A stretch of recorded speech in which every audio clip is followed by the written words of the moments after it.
अच्छा, हम पढ़ रहे हैं रूरल डेवलपमेंट, ठीक है। कल हमने इसमें किया एक टॉपिक रूरल डेवलपमेंट की इंपॉर्टेंस, वो सब हम छोड़ देते हैं, उसको नहीं हम टच करेंगे।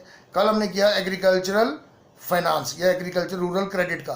तो उसमें दो तरह के इंस्टीट्यूशन थे, फॉर्मल और इनफॉर्मल, या इंस्टीट्यूशनल सोर्सेज ऑफ क्रेडिट और non institutional sources of credit. We will, कल हमने काफ़ी इस पर टाइम निकाला है और सारे वीडियोज यूट्यूब में भी हैं, तो आप देख भी सकते हो। आज हम करने जा रहे हैं एग्रीकल्चरल मार्केटिंग। व्हेन वी से मार्केटिंग, तो marketing necessarily means collecting produce, जितना भी फसल अनाज वगैरह निकल रहा है उसको हार्वेस्ट करना, काटना, कलेक्ट करना, उसको ग्रेड करना, उसको स्टोर करना, फिर कस्टमर्स की एक रिक्वायरमेंट के हिसाब से उसको पैकेजिंग करना, और फिर उसको सूटेबल प्राइस जब मिले तब उसको सेल करना। This package is called marketing. Marketing does not means कि आपने रखा और 10 रुपया 10 रुपया 10 रुपया, that is not a marketing thing. Marketing means, marketing is a process, पूरा कंप्लीट प्रोसेस है। तो एग्रीकल्चरल मार्केटिंग, सिर्फ मैं आपको मार्केटिंग का मतलब बता रहा हूँ, मैं आपको टेक्निकली इसका मतलब है gathering the produce after harvesting, processing the produce, process में उसमें दाने निकाल लेने, अनाज गेहूं है तो गेहूं का दाना निकाल लेना, चावल है तो चावल को निकाल लेना, ग्रेडिंग ऑफ द प्रोड्यूस, फिर उसको उसके क्वालिटी के हिसाब से ग्रेड करना, packaging produce according to the consumers demand या बायर की जो डिमांड है, 10 किलो का पैक, 50 किलो का, 1 क्विंटल का, 1 टन का, जैसी पैकिंग हो, storing the produce for future cell and selling the produce at most appropriate prices. This whole process is called agricultural marketing. When we say this thing, agriculture की तो बात कर रहे हैं ना, तो agricultural marketing. अब agricultural marketing का इंडिया में स्टेटस क्या, सही सीन क्या है? तो अभी तक हमने जितना पढ़ा है, हमने पढ़ लिया, मतलब ऑलमोस्ट हमने 50-60 साल का पढ़ लिया, 55 साल का। प्रायर टू इंडिपेंडेंस भी देख लिया हमने, इंडिपेंडेंस के बाद भी देख लिया। तो हमें ये पता चल गया कि इंडिया में एग्रीकल्चरल सेक्टर जो है वो डिप्राइव्ड रहा, स्टैग्नेंट रहा, बैकवर्ड रहा। तो अब हम जब उसकी एक सेक्शन को पढ़ रहे हैं मार्केटिंग, तो मार्केटिंग भी तो उसका ही इंटीग्रल पार्ट था। तो इंडिया में जो agricultural market system was very faulty, very exploitative, और जिसमें कि इनइक्वालिटी और बढ़ाता था, और किसानों को जो है उसका जो जेन्युइन प्राइस है, मिनिमम प्राइस है, वो भी नहीं मिल पाता था, क्योंकि उसमें जो मिडिल मैन होते थे, कमीशन एजेंट्स होते थे, ऑक्ट्रा एजेंट्स होते थे, या इस तरह के जो बड़े बड़े ट्रेडर्स होते थे, वो उसमें से कमीशन भी मारते थे, जो अपना उनका। गुड मॉर्निंग बेटा, आंटी, गुड मॉर्निंग बेटा, सुमन अब आ रहे हैं, चलो। तो एग्रीकल्चरल मार्केटिंग का जो स्टेटस था इंडिया में, it was very shabby and very faulty, too much of government intervention was required. तो और इस केस में जिस तरह का इंडिया में चलता था, इसमें किसान बेचारा फंसा हुआ अपनी प्रोड्यूस को सेल करता था, जिसको कहा जाता है डिस्ट्रेस सेल, कि वो मजबूरी में उसको बेचना पड़ता था। तो एग्रीकल्चर मार्केटिंग सिस्टम में बड़ी प्रॉब्लम्स थी। तो किस तरह की मेजर प्रॉब्लम्स थी? Problems which are faced in agriculture marketing in India, वो क्या थी मेजर? पहला, प्रिडोमिनेंस ऑफ प्राइवेट सेक्टर। इसमें गवर्नमेंट का तो कोई रोल ही नहीं था, क्योंकि गवर्नमेंट ने तो कोई स्टोरेज नहीं, कोई एमएसपी नहीं, कोई मंडी नहीं, कोई कुछ नहीं। तो यहाँ पे प्राइवेट इंडिविजुअल जो थे, ट्रेडर्स होते थे, जो गांव में थोड़ा दबंग टाइप होता था, वो प्रोड्यूस खींच के ले जाता था और अपनी मर्जी के रेट से ले जाता था, चाहे वो कुछ भी मार्केट चलता रहा। तो ये प्राइवेट हैंड्स में था, एक ये बहुत बड़ा प्रॉब्लम थी। दूसरा, डिस्ट्रेस सेल, उससे जुड़ी हुई बात है कि मजबूरी में बेचता था किसान। किसान के पास चॉइस नहीं होती थी, ना उसके पास घर में स्टोरेज की जगह होती थी, ना वो उसका जो है, जो जैसे पेरिश हो जाता है, खराब हो जाती है, स्पॉइल हो जाती है, ना उस प्रोसेस को वो रोक सकता था। तो उसको लगता था कि जो मैंने 6 महीने लगा के जो प्रोड्यूस निकाला है, उसका जो मिल जाए वही अच्छा। तो वो मजबूरी में बेचता था, फंसा हुआ। अच्छा, इतना ही नहीं, स्केल भी में भी मैल प्रैक्टिस होती थी, मतलब तोलने में भी मैल प्रैक्टिस होती थी। तो स्केल्स भी स्टैंडर्डाइज नहीं थे। अभी आप देखते होंगे आजकल तो डिजिटली आ गए, नहीं तो जो अभी भी शॉप जो वेट्स यूज़ करती हैं, उसको हर साल बैक साइड पे मोहर लगती है, टेस्ट किया जाता है कि ये उतना ही वेट है कि नहीं। अंडर वेट चीज़ देना इलीगल है और क्राइम है, तो ये तो होता रहा। तो डिस्ट्रेस सेल, ये एक प्रॉब्लम थी। ट्रांसपोर्ट फैसिलिटीज़ नहीं थी। जैसे आज तो चलो रेलवेज कहीं सब्सिडी देती है, मालगाड़ी में एग्रीकल्चर प्रोड्यूसर्स को सस्ता कर, उन दिनों में तो ऐसा कुछ था ही नहीं कि ना गवर्नमेंट की तरफ उस तरफ से सड़कें ही नहीं थी, तो ट्रांसपोर्ट फैसिलिटीज़ कहाँ। किसान को अपने ही बैलगाड़ियों पे या घोड़े खच्चरों पे लाद के वो मंडी तक पहुंचना पड़ता था, ट्रांसपोर्टेशन फैसिलिटी नहीं थी, ये एक प्रॉब्लम थी। रेगुलेटेड मार्केट्स नहीं थी। व्हेन वी से रेगुलेटेड मार्केट, रेगुलेटेड होता है ना फैन का रेगुलेटर, बढ़ा लो घटा लो, तो regulated market means which is being controlled, which is being regulated, नियंत्रण किया जा रहा है जिसपे हर चीज़ को, फैक्टर को ध्यान से रखा जा रहा है। तो रेगुलेटेड मार्केट्स नहीं थी, ये भी एक प्रॉब्लम थी, जैसे आज हैं अभी।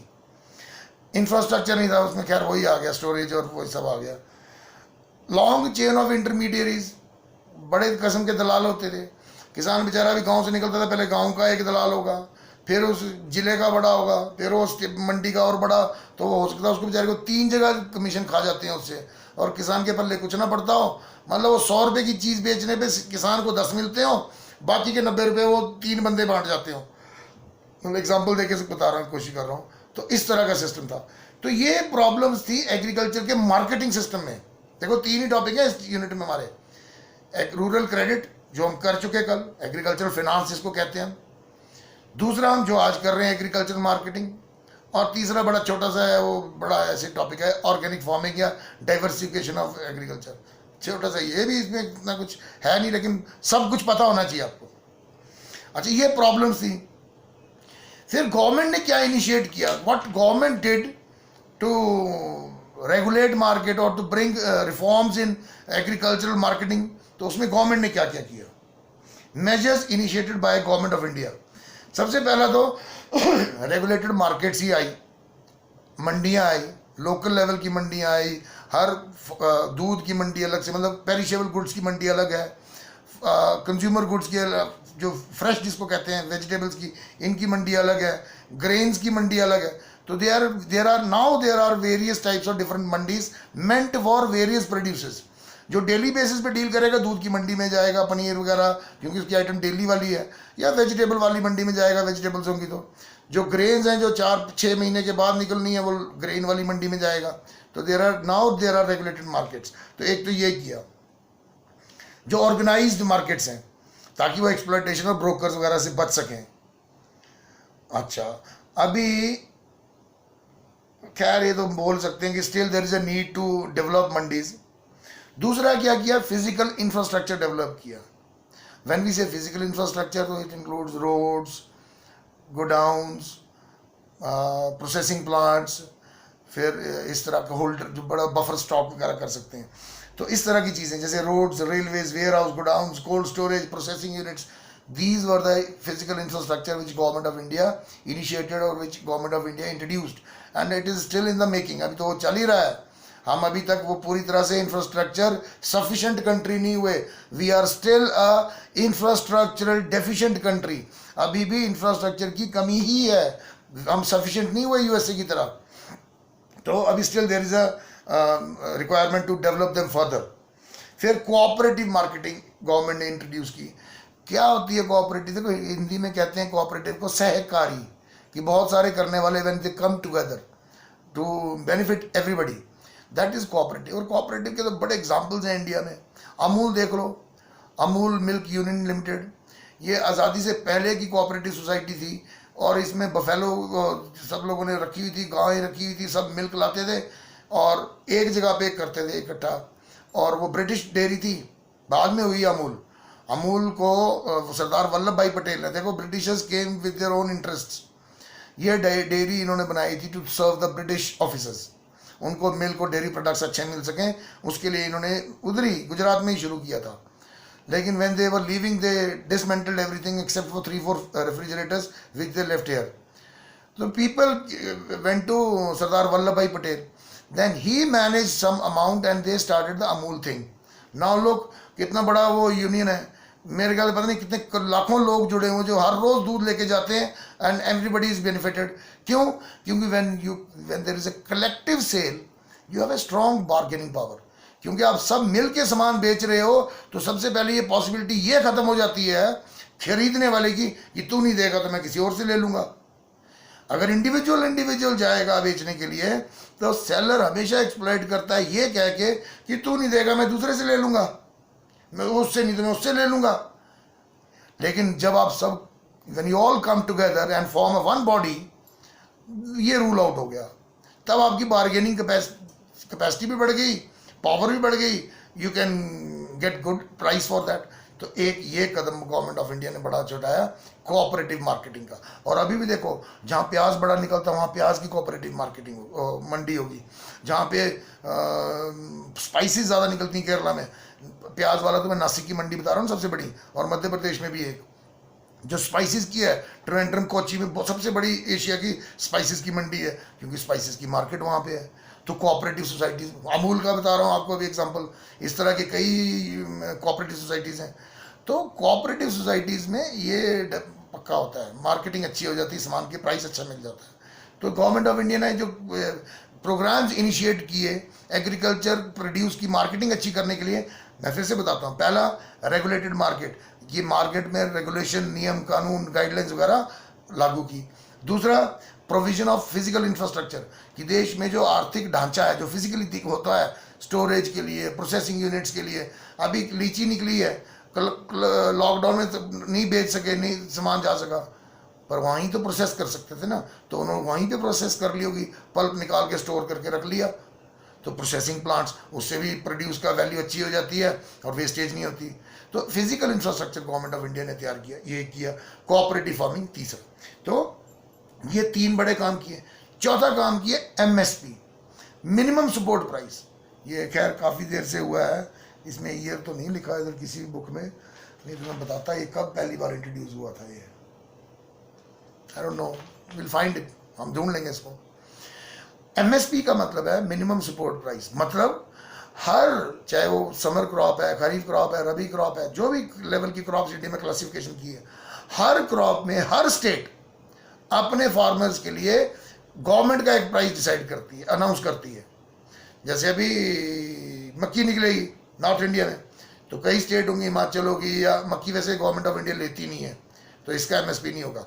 एमएसपी ज़्यादातर उन्हीं क्रॉप्स का होता है जिनको गवर्नमेंट ऑफ इंडिया खरीदती है। तो दालें खरीदती है, oil seed government of India खरीदती है, गेहूं खरीदती है, राइस खरीदती है। तो ये 3 4 5 बड़े आइटम्स हैं जो गवर्नमेंट ऑफ इंडिया सरकार खरीदती है। तो सरकार जब इनको खरीदती है उनका एमएसपी डिक्लेयर करके खरीदती है। अदरवाइज भी जैसे अब दालें निकली हैं, दालें ज़्यादा निकलती हैं राजस्थान वाली बेल्ट वाली, राजस्थान मध्य प्रदेश इस वाली बेल्ट में, महाराष्ट्र वाली बेल्ट में, तो यहाँ की सरकारें एमएसपी अनाउंस करती हैं। एमएसपी का मतलब कि किसान को ये खबरों में बता दिया या न्यूज़पेपर में बता दिया या ढिंडोरा पीट के बता दिया कि आपकी फसल का आपको कम से कम इतना मिलेगा। वो कम से कम मतलब कि मिनिमम आपका प्राइस इतना है, अगर उससे आपकी क्वालिटी अगर अच्छी है आपके प्रोड्यूस की तो महंगा भी बिक सकता है, लेकिन किसी भी हालत में इससे नीचे प्राइस नहीं होगा। ये भी तो गवर्नमेंट का इंस्टीट्यूशन ही है ना, कि किसानों के लिए एक सपोर्ट प्राइस, समर्थन मूल्य जिसको कहते हैं, जो उसको सपोर्ट करेगा, वो प्राइस अनाउंस करना, ये गवर्नमेंट ने किया। तो ये 4 बड़े कदम हो गए, regulation of market, physical infrastructure, cooperative farming, minimum support price. Let me see if there is anything else. एक और है, पर हम, मेरे को समझ नहीं आता उसको अलग क्यों लिखा हुआ, किसी बुक ने लिखा हुआ buffer stock and PDS. PDS is public distribution system. When we say MSP, तो हम एमएसपी को अलग क्यों गिन रहे हैं? जब गवर्नमेंट एमएसपी डिक्लेयर करती है या अनाउंस करती है तो गवर्नमेंट परचेज दोज गुड्स, चावल, गेहूं, दालें, तिलहन, ये खरीदती है ना फिर गवर्नमेंट। शुगर भी जब खरीदती है तो वो फिर किसके लिए खरीदती है? सरकार ने, प्राइम मिनिस्टर ने थोड़ी खा जाना सारा कुछ, वो फिर बफर ही क्रिएट होता है। जैसे फूड कॉरपोरेशन ऑफ इंडिया, बड़े हैं, मेरे को तो कई नाम भी नहीं पता, तो वो कॉरपोरेशंस बनी हुई हैं बफर क्रिएट करने के लिए। बफर मीन्स एक रिजर्व क्रिएट करने के लिए कि इन केस ऑफ इमरजेंसी हमारे देश में जो है ये इतना होगा। और ये क्यों करना होने लगा ऐसा? क्योंकि हमने एक फूड सिक्योरिटी बिल पास किया था, मेरे ख्याल 2003, 4, 5 की आसपास की बात है। तो लोकसभा और राज्यसभा दोनों में ही फूड सिक्योरिटी बिल पास हुआ, और जिसका ये मतलब था कि हम किसी भी हालत में देश में कम से कम 2 साल का स्टॉक बफर, कि 1 साल पूरा मानसून का साइकिल फेलियर हो गया, दूसरे साल का भी फेलियर हो गया। हालांकि बहुत एक्सेप्शन है, हम पूरी दुनिया में हम एक कंट्री जिसका कि मानसूनल का जो साइकिल है वो फिक्स्ड है। लेकिन फिर भी हमें मान लें कि अनसर्टन हो गए, जैसे इस बार ओवर मानसून भी हो गए, बारिश बाढ़ आ गई तब भी तो अनाज बर्बाद हो गया, कम बारिश हुई तब भी अनाज बर्बाद हो गया। डेफिशिएंट मानसून भी फूड ग्रेन्स की कमी लाता है, सरप्लस भी लाता है। तो दोनों ही केसेस में हमने लेजिस्लेशन पास किया, कानून पास किया था फूड सिक्योरिटी एक्ट के तहत कि हम 2 साल का बफर रखेंगे। तो आप इसको भी गिन लो कि ये भी एक गवर्नमेंट ने कदम उठाया, सपोर्ट तो मार्केटिंग को ही कर रहा है ना ये भी, तो एक ये कर। तो ये these were the measures which are taken और which were initiated by government of India for improving the agricultural marketing, for या फिर to bring agricultural marketing into reform sector, कि उनको रिफॉर्म्स के तहत लाना। तो ये हुआ एग्रीकल्चर मार्केटिंग, उसकी प्रॉब्लम्स और गवर्नमेंट ऑफ इंडिया ने क्या क्या स्टेप्स उठाए एग्रीकल्चर मार्केटिंग के लिए। अच्छा, अब आ जाओ डाइवर्सिफिकेशन ऑफ एग्रीकल्चर। अरे यार ये तो छोटे बच्चों वाला टॉपिक्स है, मैं फिर भी बता देता हूं आपको क्योंकि आपको बोर्ड आना है इस बार। डाइवर्सिफिकेशन ऑफ एग्रीकल्चर मींस विविधता लाना। वो तो ऑलरेडी है इंडिया में, आप किसी भी स्टेट में चले जाओ, उसने जानवर पाले ही होते हैं, क्योंकि पहले तो हम खेती जानवरों से करते हैं, तो गाय बैल भैंस तो होना ही है, क्योंकि ज़्यादा अब आ रहे होंगे ट्रैक्टर्स भी कहीं पे, पर इन जनरल तो जो छोटा फार्मर है, और आपको ये भी पता होना चाहिए कि मेजॉरिटी ऑफ इंडियन फार्मर्स का जो average size of land holding है वो है 0.8 हेक्टेयर्स। तो सभी देखा जाए तो मीडियम कैटेगरी है, स्मॉल स्केल के ही फार्मर्स हैं, बहुत बड़े बड़े फार्मर्स नहीं हैं। तो मिक्स्ड फार्मिंग तो यहाँ होती है, मतलब फसलों के साथ, जैसे गेहूं है, गेहूं और ये सपोर्ट करता है, they are complementary to each other. Food and fodder both comes from agriculture sector. जब आप फसल उगा रहे हो तो गेहूं का जो ग्रेन है, दाना है, वो इंसान खाता है, बाकी का जो पूरा स्टेम है वो जानवर खाता है। Same goes with rice and other plants. और जो जानवर का बाई प्रोडक्ट है, दूध हो गया, मीट हो गया, वूल हो गया, और गोबर तो है ही है, तो ये एग्रीकल्चर में यूज होता है। So they are complementary to each other. तो ये तो इंडिया में चलता ही है, सिर्फ जानवर डिफर करते हैं। जैसे नॉर्थ ठंडे इलाकों में लोगों ने भेड़े या बकरी ज़्यादा पाले होंगे, साउथ में आप जाके देखोगे तो गाय और बैल ज़्यादा होंगे, भैंसें भी होती हैं। ईस्ट में आपको भैंसें ज़्यादा मिलेंगी या मिथुन्स मिलेंगे, वेस्ट में फिर दोबारा आपको गाय और बैल ही मिलेंगे ज़्यादा, ऊँट मिलेंगे, किसी जगह पे पिग्स मिलेंगे। तो एनिमल रेयरिंग तो एक इंटीग्रल पार्ट है ही इसका एग्रीकल्चर का। लेकिन डाइवर्सिफिकेशन में क्या क्या आता है? Diversification of crops which implies variety of crops, कि अगर एक क्रॉप का फेलियर हो जाए तो दूसरी से आप सर्वाइव कर पाओ। और दूसरा, हम सब्सिस्टेंस से कमर्शियल एग्रीकल्चर पे जाएं। सब्सिस्टेंस होता है आत्मनिर्भर, खुद के ही खाने के लिए प्रोड्यूस करना, तो वो तो स्मॉल स्केल पे ही होगा। और कमर्शियल एग्रीकल्चर, कमर्शलाइजेशन पे जाने का मतलब हम लार्ज स्केल पे प्रोड्यूस करें। तो डाइवर्सिफिकेशन क्यों? क्योंकि हम एग्रीकल्चर की मार्केटिंग और एग्रीकल्चर फाइनेंस और रूरल डेवलपमेंट पढ़ रहे हैं। इनकम ही बढ़ानी है, diversification and productive activity. There are various sub sectors of agriculture, है ही हैं, नाम अलग अलग हैं, कई सब सेक्टर्स हैं। जैसे एग्रो प्रोसेसिंग यूनिट्स, एग्रीकल्चर को जो प्रोड्यूस को आगे प्रोसेस करते हैं, तो कई यूनिट्स हैं, कई फैक्ट्री हैं। कोई फ्लोर मिल है, ठीक है, कोई राइस शेलिंग प्लांट है, अच्छा कई हैं जो सिर्फ ला के और पैकेजिंग ही कर रहे होते हैं, ब्रांड बना के, लाल किला बासमती और फलाना बासमती, इंडिया गेट बासमती, ये एग्रो बेस्ड प्लांट्स ही तो हैं। ये प्रोसेसिंग ग्रेडिंग करके वो उसको मार्केट कर रहे हैं। तो ये लेदर इंडस्ट्री, वो भी एनिमल हस्बेंड्री एग्रीकल्चर से जुड़ी है, तो लेदर इंडस्ट्री भी हमारी एग्रीकल्चर से जुड़ी एलाइड एक्टिविटीज़ है, उसी से जुड़ी हुई इंडस्ट्री है। फिर इसके अलावा और सब सेक्टर्स हैं जो रूरल एरियाज में होते हैं, जैसे पॉटरी हो गया, क्राफ्ट, हैंडीलूम्स, इस तरह की चीज़ें। फिर डाइवर्सिफिकेशन में मेन आ गया एनिमल हस्बेंड्री, एनिमल रियरिंग, पशुपालन। तो वो तो मैं आपको बता चुका कि इंडिया की फार्मिंग कम्युनिटी में मिक्स्ड फार्मिंग इंटीग्रल पार्ट है, मतलब एनिमल रेयरिंग हमारे यहाँ होती है। उससे क्या होता है कि कोई भी चीज़ वेस्ट नहीं होती। एग्रीकल्चरल जो एक्स्ट्रा है, जो आपका फॉडर है, वो आपका जानवर ने खा लिया, और जानवर का जो बाय प्रोडक्ट है वो आप उसको या बेच ले रहे हो या कंज्यूम कर ले रहे हो, तो आपका जो इनकम का सोर्स है वो एक से ज़्यादा हो गया, मल्टीपल इनकम के सोर्स हो गए। तो उससे रूरल एरियाज के फार्मर्स के डेवलप भी होगा ना, तो इसीलिए वो कह रहा है। और इसलिए आप देखना गवर्नमेंट ऑफ इंडिया ने हर डिस्ट्रिक्ट में एनिमल हस्बेंड्री डिपार्टमेंट खोला हुआ है। अब यहाँ पे वो भेड़ बकरियाँ हुआ कोई यहाँ पे देखना एनिमल हस्बेंड्री में मिलेंगे, पंजाब में कोई और मिलेगा, एमपी में कोई और होंगे डिपार्टमेंट यही, लेकिन जानवर उनके चेंज होते जाएंगे because of altitude and latitude. But animals are integral part of agriculture. तो animal husbandry, livestock rearing is very important.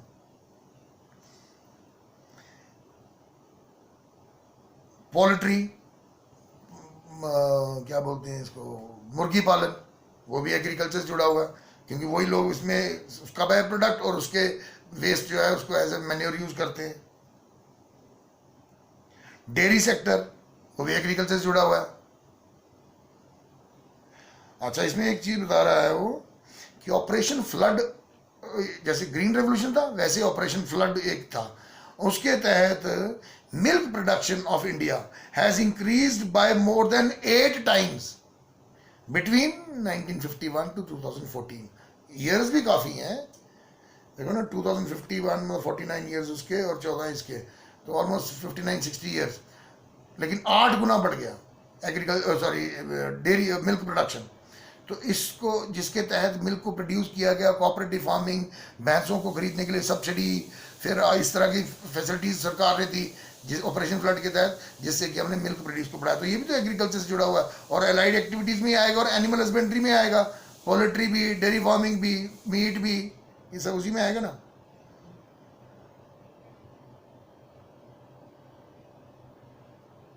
Meet, egg वगैरह बाय प्रोडक्ट हैं जो कि इस सेक्टर को और प्रोडक्टिव बना सकते हैं। फिर दूसरा है फिशरीज। देखो हम इंडिया एक कंट्री ऐसा है, देखो कितनी लंबी कोस्ट लाइन है हमारी, कितनी बड़ी कोस्ट लाइन है, तो इसमें फिशरी सेक्टर भी तो बहुत बड़ा होगा। हालांकि जो ओशन वाली फिशरी है उसका कंट्रीब्यूशन बहुत लेस है, लेकिन आप अगर इंटीरियर ऑफ इंडिया भी देखो, जिन्होंने अगर ज्योग्राफी थोड़ी ध्यान से पढ़ी है, India is the land of reverse. इस टाइम 11-12 स्टेटें ओवर फ्लडेड हैं, तो वो रिवर्स बड़े साइज की हैं तभी ओवर फ्लडेड है ना, है ही ना। तो इंडिया के अंदर तो पूरा रिवर्स का नेटवर्क है। तो इनलैंड फार्मिंग जो होती है ना, फ्रेश वाटर रिवर वाली, उसका कंट्रीब्यूशन ज़्यादा है इंडिया में, और जो मरीन है, सॉल्ट वाटर वाली है, ओपन सी वाटर वाली फिशरीज, उसका कंट्रीब्यूशन कम है। पॉन्ड, लेक वाली में ज़्यादा कंट्रीब्यूशन है इसका। रुको मैं इसके 2-4 आपको बता देता हूँ। Sea, ocean, river, lakes and aquatic ponds. हाँ, ये एक इसमें इंपॉर्टेंट चीज़ ये है कि फिशरीज को अलग से बजटरी एलोकेशन होता है। अभी there is a all different allocation of budget specially for fisheries, whether they are inland fisheries और ओपन सी फिशरीज, इनके लिए फंड एलोकेट होता है। तो गवर्नमेंट ने ये कदम भी उठाया हुआ इसके लिए। और total fish production to GDP is 0.8%। Fisheries का total production to GDP is 0.8%। और स्टेट ने तो वही आपको अंदाजा लगा सकते हो, केरला, तमिलनाडु, कर्नाटका, गुजरात, उड़ीसा, जो कोस्टल एरिया हैं वो स्टेट्स।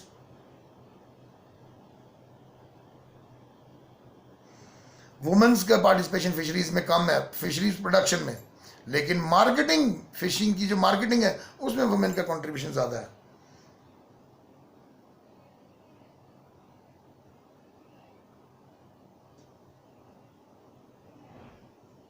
तो credit facilities, self help groups बनाए गए हैं जो कि फिशरीज को डेवलप करते हैं।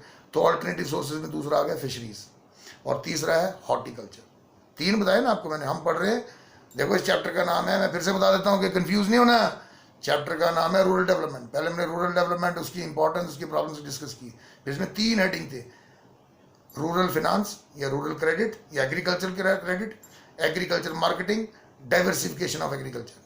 ठीक है, डाइवर्सिफिकेशन में और ऑर्गेनिक फार्मिंग भी आ जाएगी। एग्रीकल्चर फाइनेंस हम कर चुके, informal, formal, institutional, non institutional. Marketing अभी हमने की कि क्या क्या प्रॉब्लम्स है, गवर्नमेंट ऑफ इंडिया ने क्या क्या स्टेप लिए मार्केटिंग को अच्छा करने के लिए। अब हम पढ़ रहे हैं डाइवर्सिफिकेशन, ऑल्टरनेटिव सोर्सेज। तो डाइवर्सिफिकेशन में एनिमल हस्बेंड्री हमने पहले किया, दूसरा फिशरीज, और तीसरा हॉर्टिकल्चर। हॉर्टिकल्चर होता है फल, फूल, इनकी खेती, जिसमें decorative plant, aromatic plants, medicinal plants, fruits, इस तरह की चीज़ें जिनमें प्रोड्यूस होती हैं, दैट इज हॉर्टिकल्चर। तो इंडिया में बहुत बड़ा सेक्टर है ये, पता है आपको। इंडिया सेकंड लार्जेस्ट प्रोड्यूसर है फ्रूट्स का वर्ल्ड में। Second largest producer of fruits India है। अच्छा, इंडिया में एक और एडवांटेज क्या है, इंडिया की topography. India is blessed with various topography and various climate zones. हम इक्वेटोरियल क्लाइमेट में भी हैं, टेम्परेट क्लाइमेट भी है हमारे पास, सब ट्रॉपिकल भी है, ट्रॉपिकल भी है, आइलैंड्स भी हैं, mountainous highest mountain in the world भी हमारे पास ही हैं। तो we have various climate zones and various topography. और लैटिट्यूड में भी हम काफ़ी फैलते हैं, 8 से शुरू होते हैं और 33 डिग्री 35 डिग्री नॉर्थ तक जाते हैं हम। तो हमारे यहाँ पे हर वैरायटी ऑफ फ्रूट होता है इंडिया में, या हो सकता है इंडिया में। तो इसको और प्रमोट किया जाता है कि और बढ़ाया जाए, तो इसको करना ही चाहिए। तो ये भी एक इम्पॉर्टेंट सोर्स है, उसमें फूड और न्यूट्रिशन का इम्पॉर्टेंट सोर्स भी है ये। और जबकि ये एम्प्लॉयमेंट भी ज़्यादा देता है लोगों का, जो फार्मर्स हैं, हॉर्टिकल्चर, उनका स्टैंडर्ड ऑफ लिविंग भी इम्प्रूव करता है, और न्यूट्रिशनल भी है, और फूड का सोर्स भी है। तो ये काफ़ी हद तक अच्छा ही है। हॉर्टिकल्चर का आउटपुट है 6% टू जीडीपी, जो फ्रूट और फ्लोरा, और सॉरी फ्लावर्स एंड फ्रूट्स, जिसमें एरोमेटिक, डिज़ाइनर प्लांट्स, फिर मेडिसिनल प्लांट्स, ये सब इसी के अंदर आ गया हॉर्टिकल्चर में। उसका कंट्रीब्यूशन 6% है, जबकि फिशरीज का 0.8% था।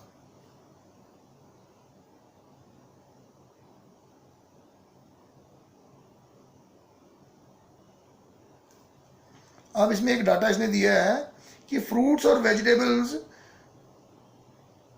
इंडिया में 2014-15 में 87 मिलियन टन फ्रूट हुआ था, 87 मिलियन टन फ्रूट हुआ था, और वेजिटेबल्स हुई थी 170 मिलियन टन। तो ऐसी बात नहीं है, प्रोडक्शन हमारी काफ़ी बड़े स्केल पे जा रही है।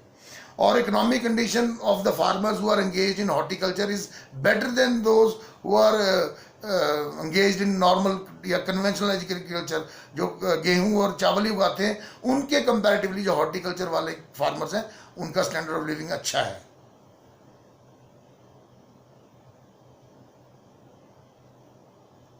फिर इससे कई तरह के प्रोग्राम जुड़े हुए हॉर्टिकल्चर से, जो एम्प्लॉयमेंट देते हैं, जैसे flower harvesting, nursery maintenance, hybrid seed production, tissue culture, propagation of fruits and flowers into food processing.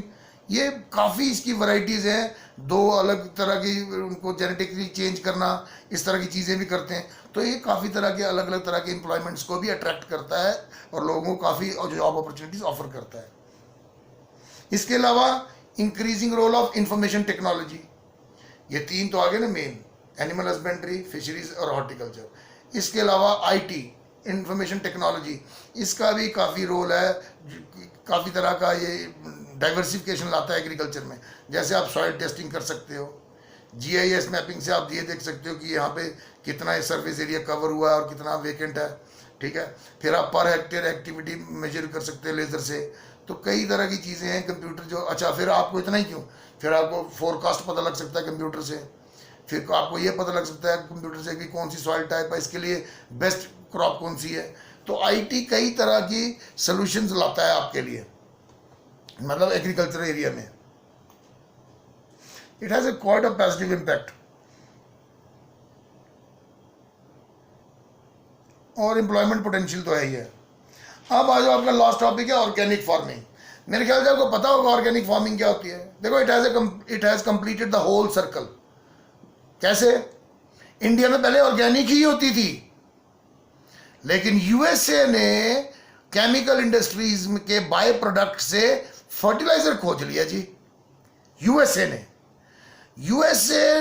खोज लिया, तो उसने जी इसको it become imperative for every country to use fertilizer. They use to mock people.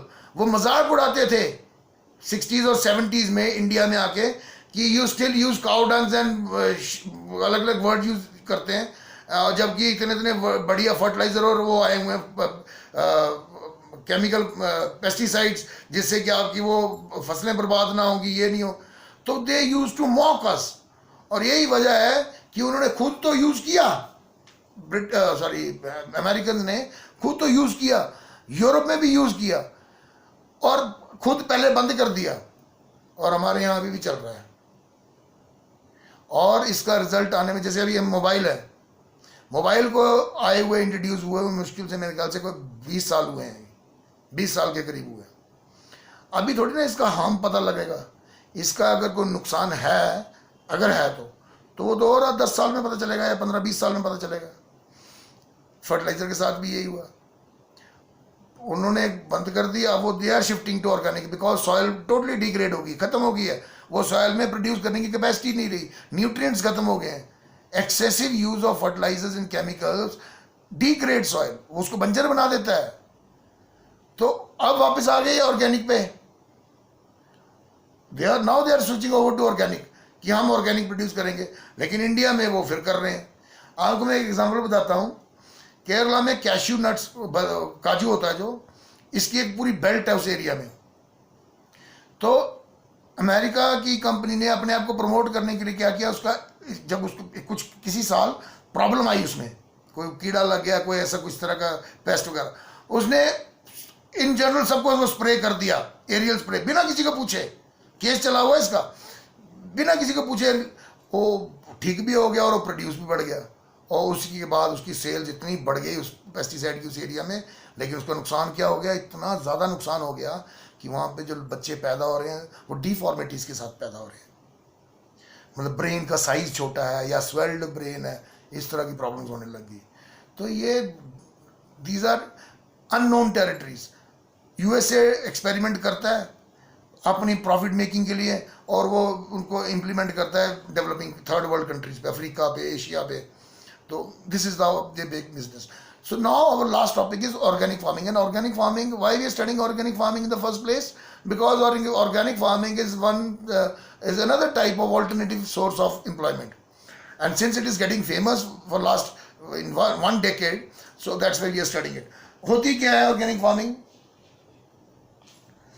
Organic farming is a whole system of farming that restores, maintains and enhances the ecological balances by not using chemical fertilizers and pesticides and insecticides. Instead they use cow dung and homegrown manures, जो अपने घर का waste होता है, गोबर है, cow dung, इन सबको ही use करता है एज ए मैन्योर। पूरी तरह से ऑर्गेनिक का मतलब है। और आपको मैं बता देता हूँ फॉर योर नॉलेज, आजकल ग्रीन सर्टिफिकेट मिलता है उस प्रोडक्ट को जिसको ग्रीन सर्टिफिकेट, ग्रीन स्टेटस बोलते हैं उसको, जिसको ग्रीन स्टेटस मिल जाए उसी को ऑर्गेनिक ट्रीट किया जाता है। और ग्रीन स्टेटस या उस पाने के लिए आपको मिनिमम 2 पूरे कैलेंडर ईयर, 2 कैलेंडर ईयर आपकी सॉइल का टेस्ट होगा। अगर उसमें 0.01% ही अगर कोई पेस्टिसाइड या केमिकल भी मिल जाए तो आपको ग्रीन स्टेटस नहीं मिलता। तो organic farming it's not a simple thing, जो पेस्टिसाइड फर्टिलाइजर यूज करते रहे एकदम वो स्विच ओवर करेंगे तो वो ऑर्गेनिक नहीं हो जाएगा।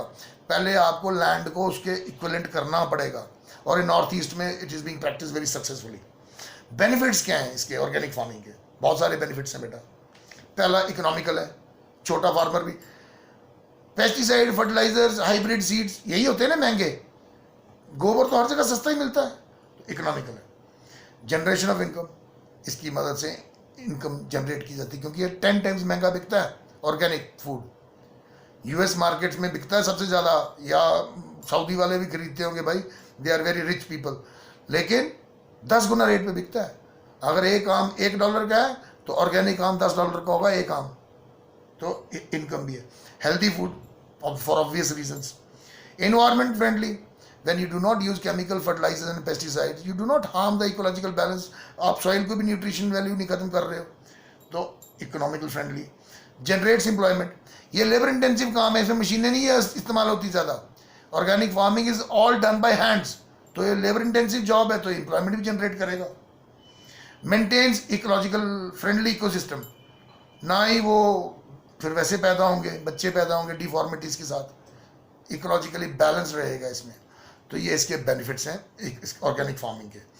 कुछ प्रॉब्लम्स भी हैं, कुछ चैलेंजेस भी हैं ऑर्गेनिक फार्मिंग के। क्या है? पॉपुलराइजेशन नहीं हुई इतनी, अभी इतना पॉपुलर नहीं हुआ।